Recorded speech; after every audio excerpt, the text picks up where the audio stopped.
आप सब गुरुमुख जन श्री आनंदपुर दरबार के गुरुमुख हैं। तो हम सब गुरुमुख जन एक बार प्रेम सहित मिलकर बोलो जयकारा बोल मेरे श्री गुरु महाराज जी की जय। सभी गुरुमुखों को यहाँ जो सत्संग पोस्ट हो रहा है सभी को अच्छा लगता है ना। आप सभी के लिए श्री लीला सत्संग रोज इस चैनल पर पोस्ट करवाई जा रही हैं ताकि आप सब गुरुमुखों को घर बैठे ही बैठे श्री आनंदपुर दरबार से जोड़ा जा सके। तो गुरुमुखों, आज आप सबको भेद के बाद सत्संग के बारे में मैं कुछ बताने जा रहा हूँ। तो चलिए वीडियो शुरू करते हैं। सौभाग्यशाली गुरुमुखों, महापुरुषों के वचन हैं, ये दुनिया दो रोज की मत कर यहाँ से हेत, गुरु चरणन से लागिए जो पूरन सुख देत।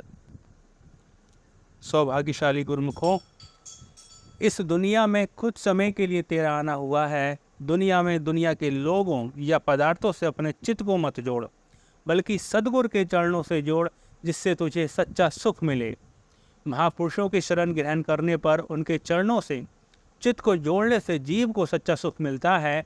दुनिया में और कोई भी ऐसी चीज़ नहीं है जो आनंद दे सके। मन मुताबिक कोई सुख अगर दुनिया में मिल भी जाता है तो वह टेम्परेरी होता है, लेकिन वक्त के महापुरुषों का संसार में आने का मिशन ही ये होता है कि वो जीवों को सुख शांति आनंद और खुशी पाने का रास्ता दिखाते हैं और उसी पर चलाते हैं। तो आप सब गुरुमुख को भी वक्त के महापुरुषों की शरण मिली है।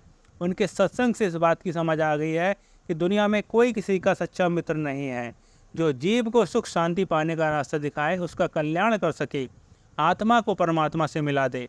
अगर सगे संबंधी हैं तो वे भी कई बार वक्त पर धोखा दे जाते हैं, लेकिन संत सद्गुरु जीव के सच्चे साथी हैं जो उसे सही रास्ता दिखाते हैं, उसे सुख शांति और आनंद पाने का भेद बताते हैं। इस लोक में भी उसके साथ रहते हैं और परलोक में भी उनके मददगार बनते हैं। संत सद्गुरु संसार में अवतार लेकर सभी को सत्य असत्य की परख कराते हैं। वे ऐसी रचना रचाते हैं कि संस्कारी जीव उनकी शरण में पहुंचकर उनके दिखाए हुए रास्ते पर चलते हैं और उनका कल्याण हो जाता है। इसलिए संत सद्गुरु को जीव का सच्चा मित्र कहा जाता है। महापुरुषों ने संसार में आकर श्री आनंदपुर दरबार की जो रचना रचाई है वे किसके लिए है? गुरुमुखों के लिए है, संस्कारी जीवों के लिए है। महापुरुषों ने ये उपदेश भी दिया है, ये दुनिया फानी है, मिट जाने वाली है, इससे स्नेह मत करो, प्रेम मत करो, नेह मत लगाओ। इसमें रहना तो है लेकिन इसमें फंसना नहीं है। इसको दिल के अंदर नहीं बैठाना, दिल के अंदर तो मालिक को बैठाना है, मालिक के नाम को बसाना है। महापुरुष संसार में आने का मिशन ही यही होता है कि वे भूले भटके जीवों को सतपथ पर लगाते हैं। आप सब गुरुमुख हैं, महापुरुषों के चरण शरण में आए हैं, उनके बताए हुए भक्ति के रास्ते पर चल रहे हैं। महापुरुषों की खुशी है।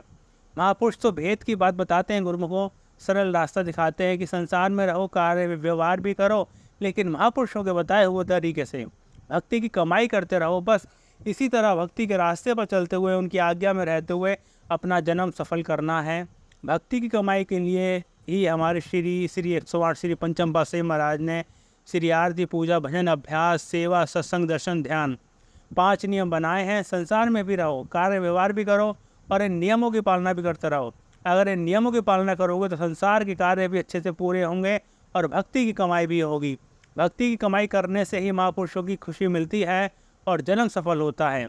इसलिए सभी गुरुमुखों का ये फर्ज है कि इन 5 नियमों की पालना रोज करें। हमारे श्री तृतीय पातशाही महाराज ने 2 घंटे भजन करने की सभी गुरुमुखों को आज्ञा फरमाई है। अब संसार के हालत को देखते हुए संसार में आई हुई बीमारियों को हटाने के लिए 2 घंटे भजन अभ्यास करने की ज़रूरत है। हमने ऐसा कहा है कि अगर किसी वजह से कोई गुरुमुख 2 घंटे लगातार भजन अभ्यास पर नहीं बैठ सकता तो 1 घंटा सुबह 1 घंटा शाम को कर सकते हैं। इस बात का विचार रखो, नियम की पाबंदी रखो कि भजन करना बहुत ही ज़रूरी है। सेवक का धर्म ही यह है कि वह वक्त के महापुरुषों की आज्ञा में चले, जिससे उसे सुख शांति और आनंद मिले। उसके इस लोक के सारे कार्य पूरे हों और परलोक के भी, जिससे उसका जन्म सफल हो जाए। इसलिए महापुरुषों की आज्ञा में चलकर उनकी खुशी प्राप्त करने की कोशिश करें। उनकी आज्ञा में, उनके वचनों में सब सुख समाये हुए हैं, कल्याण समाया हुआ है। आप सब गुरुमुख हैं, महापुरुषों की आज्ञा में चलकर सुख शांति खुशी और आनंद को प्राप्त करते हुए अपना जन्म सफल करें और महापुरुषों की खुशी हासिल करें। एक शब्द की पंक्ति में कहा है धर युग युग में अवतार भगत के कारण आते हैं। गुरुमुखों, संसार में महापुरुषों का अवतरण भक्तों के गुरुमुखों के कल्याण के लिए ही होता है। महापुरुषों की जितनी भी कार्रवाई होती है जीवों के हित के लिए होती है। आप इतिहास में देखें, जब जब भी महापुरुष संसार में आए हैं, परम संत श्री कबीर साहिब जी आए, श्री गुरु नानक देव जी आए, फिर हमारे श्री परम दयाल जी महाराज आए। किस लिए? जीवों के कल्याण के लिए ही आए। सृष्टि में जब जब भी महापुरुष आए जीवों के हित के लिए, उनकी भलाई के लिए ही आए। बैसाखी के दिन हमारे श्री तृतीय पातशाही महाराज का जग में आना हुआ। आज उनका अवतार दिवस है और नव संवत भी है। इस खुशी में सभी गुरुमुखों को बहुत बहुत बधाई हो और श्री गुरु महाराज जी का शुभ आशीर्वाद हो। श्री आनंदपुर धाम की जितनी भी रचना आप देख रहे हैं, ये हमारे श्री प्रथम पातशाही गुरु महाराज जी की मौज में ही हुई है। फिर हमारे श्री द्वितीय पातशाही जी महाराज ने यहाँ पर ज़मीनों को खरीदा, गुरुमुखों को सेवा के लिए यहाँ भेजा। ये जितनी भी रचना आप देख रहे हैं हमारे श्री प्रथम पातशाही महाराज की मुबारक मौत से हमारे श्री तृतीय पातशाही महाराज ने की, और इसको बनाने में खुद दिन रात लगे रहे।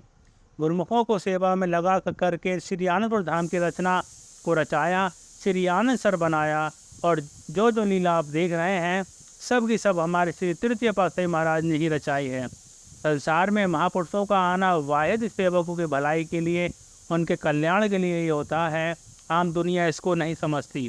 सब लोग इसको नहीं समझ सकते कि श्री गुरु महाराज जी कौन हैं, उन्होंने क्या कुछ किया। जो कोई आता है वह पूछता है ये कितनी कमाल की रचना है, कैसी हुई। उनको अभी तक भी नहीं पता कि ये सब क्या है। महापुरुष जीवों की भलाई के लिए, उनके कल्याण के लिए ऐसी रचना रचाते हैं जिससे महापुरुषों के चरणों में पहुंचकर वे रूहानी फैज उठा सकें। आप गुरुमुख जन भी महापुरुषों की कृपा से ही यहाँ श्री आनंदपुर दरबार में पहुँचे हैं। महापुरुष यही चाहते हैं कि गुरुमुख जन श्री आनंदपुर दरबार में आकर रूहानी फैज उठाएं। दुनिया में शारीरिक सम्मान सुख आराम के साधन तो बहुत हैं, लेकिन आत्म कल्याण का साधन तो वक्त के महापुरुष ही बताते हैं। आत्मा को कब सुख मिलता है, वह कब सही रास्ते पर चलती है, महापुरुष ही संसार में आकर सबको सही रास्ता दिखाते हैं, उस पर चलाते हैं। तो जीवों का गुरुमुख आत्माओं को सुख शांति मिलती है। तो जो सज्जन महापुरुषों की शरण ग्रहण करते हैं, उनकी रहनुमाई में चलते हैं, तो वे हमेशा हमेशा के लिए सुखी हो जाते हैं, उन्हें शांति मिलती है।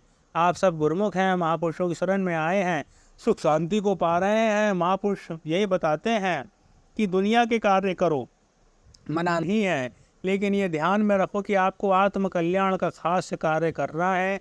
शरीर छूटने के बाद आत्मा कहाँ जाएगी। जीते जी शरीर के आराम का, उसको सुख देने का साधन तो सब करते हैं, वैसे ही शरीर के छूटने के बाद आत्मा के आराम का साधन शरीर के रहते हुए ही करना है, जिससे वह मालिक के चरणों में पहुंच सके, सुख मिले, आराम मिले, शांति मिले। इसलिए सब गुरुमुखों का फर्ज हो जाता है कि सब गुरुमुख जन नाम भक्ति की कमाई करें, अच्छे कर्म करें, सही रास्ते पर चलें, तो आगे पहुंचकर वाह वाह हो कि हाँ ये श्री आनंदपुर दरबार की संस्कारी आत्माएं हैं, इनको सुख शांति मिलनी चाहिए। प्रेम सहित मिलकर बोलो जयकारा, बोल मेरे श्री गुरु महाराज की जय।